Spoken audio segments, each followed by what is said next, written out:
रे समस्ते सामिल हेले जाति वर्ण धर्म लिंग दल निर्विशेष रे आज एकाकार हेले ये शोभा यात्रा आमा तिरंगार एवं प्रत्येक भारतीय जो गर्व और गौरव ये ही प्रमाणित है। ये केवल शोभा यात्रा नथिला ये थिला आमर स्वाभिमान एवं आमर एकतार परिचय। ये तिरंगा सबुबेल पाई आमको सामूहिक एकतार परिचय देता है। भारत वर्षर यशस्वी प्रधानमंत्री नरेंद्र मोदी जी का आह्वान क्रमे तिरंगा यात्रा आज सारा भारत वर्ष रे एक जन आंदोलन में परिणत होइछ। आम ओडिशार मान्यवर मुख्यमंत्री मोहन चरण माझी अगस्ट 9 तारीख क्रांति दिवस उपलक्षे भुवनेश्वर ठारे ये कार्यक्रम शुभारंभ करथिले।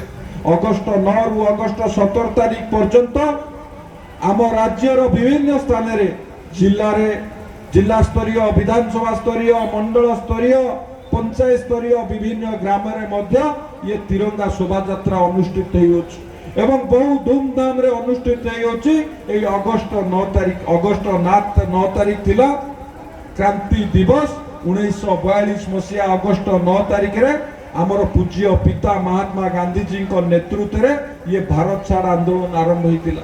ये भारत छाड़ आंदोलन रे आम ओडिशा रे कोण अनुकोण रे समस्त संग्रामी माने निजकु सामिल करथिले। मु जगतसिंहपुर जिल्ला रु आसीची।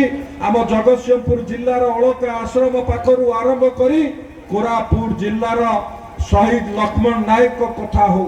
शहीद लक्ष्मण नायक 1942 मसीह समस्त आदिवासी मानू एकत्रित करी एकता बल किभली भाव ये भारत छाड़ आंदोलन में सामिल हेबे तांकर बहु अवदान थिला। आज तांकरी माटी रे ए कोरापुटर पवित्र माटी रे आपण मानक गहन रे ये आज तिरंगा यात्रा समारोह रे सामिल होबा मो पई एक सौभाग्यर दिन।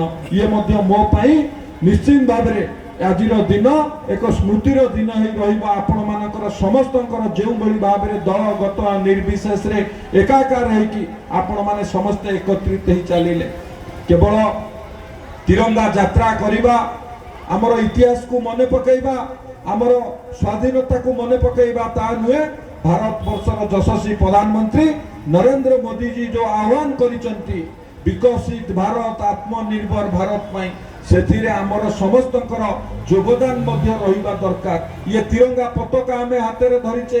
तिरंगा पताका कौन सूचाउची बा तिरंगा पताकार प्रतीक कौन ऊपर अच्छी केसरी रंग होची आमर स्वाधीनता संग्रामी आम पूर्वज मानकर त्याग बलिदान संघर्षर प्रतीक। मझिरे अच्छी धला रंग होची आमर संस्कृति एकतार प्रतीक एवं तले अच्छी सबुज रंग सबु बेले आमको आगको बढ़िबा पई आमको साहस देइथाय आगको बढ़िबार प्रतीक एवं मझिरे अच्छी अशोक चक्र होची विकास आड़ को अग्रसर करबा पई अशोक चक्र सबु बेले आमको तार प्रतीक को सूचाए बा अशोक चक्र ता विकास को नहीं कि किभली भाव रे आम आगको बढ़िबा अशोक चक्र या को सूचाए। तेणु तिरंगा आम हाथ धरी आमे सबु बेले आगको बढ़िबा एवं संकल्प नबा। आजिर दिन मध्य संकल्प नबार दिन जे तिरंगा पताका को सबु बेले आमे सर्वागे रखिबा एवं ता सहित आत्मनिर्भर विकसित भारत रे निजर योगदान को सुनिश्चित करिबा एवं आम देश को सुरक्षा दवा पाई जो जवान माने दिन राति काम करूचंती तांकू सबु बेले सम्मान दबा।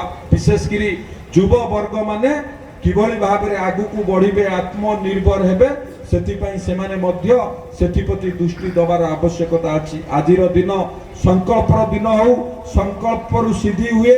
1942 मसीह रे अगस्ट 9 तारीख रे भारत छाड़ आंदोलन पई जो संकल्प नियाइतिला 1947 मसीहा अगस्ट 15 रे सिद्धि हला। आमे स्वाधीनता पाइले। आमे स्वाधीनता एते सहज रे पाइ नथिले। आम पूर्वज मानकर संघर्ष त्याग बलिदान पाई आमे स्वाधीनता पाइथिले।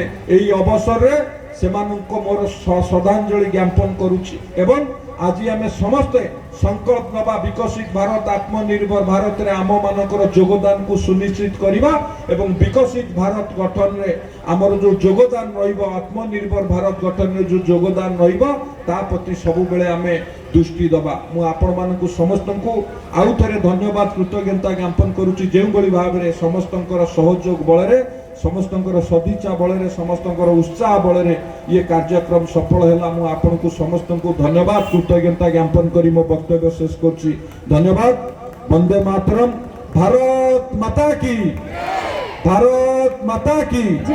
धन्यवाद।